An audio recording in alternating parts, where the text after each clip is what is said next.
Have you ever had a conversation in which the primary communication was not the words spoken? Maybe an exchange with an old friend where you say very little to express your relationship. Maybe a conversation with a rival in which looks and posturing were really what was said. The brief exchange Jesus has with the scribe in Mark chapter 12 is similar.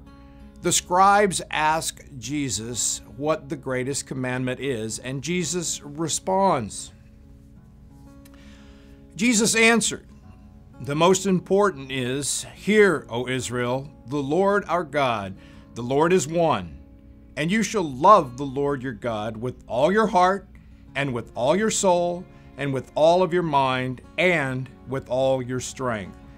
The second is this, you shall love your neighbor as yourself. There is no other commandment greater than these."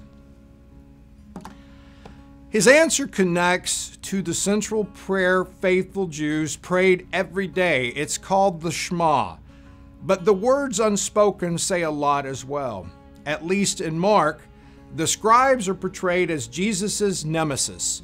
They are constantly harping on his behavior and ultimately are instrumental in causing his death.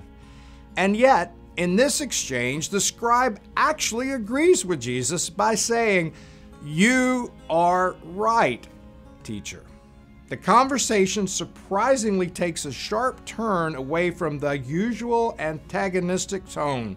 He agrees with Jesus quickly, where the subtext in most of their conversations is challenging.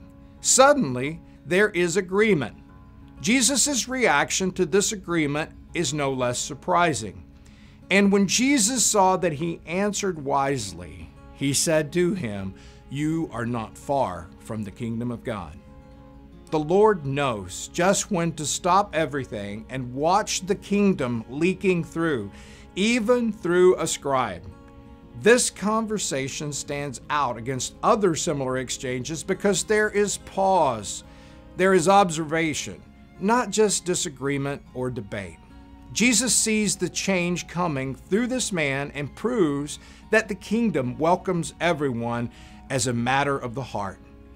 Unlike Israel, who at the time, who was shutting non-Jews, Gentiles out, the gospel movement welcomed all, scribes or otherwise. If that person turned even slightly toward Jesus, it was a matter of faith, not social class, not ethnicity, nor heritage, that brought someone to believe and follow Christ. So this exchange, a surprisingly positive response from a scribe, excites Jesus.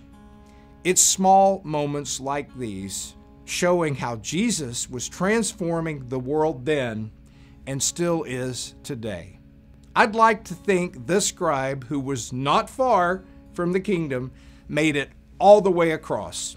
Perhaps this was the beginning of his journey, a brief, patient discussion with Jesus, the same discussion he has had with you. I'm Greg Williams, speaking of life.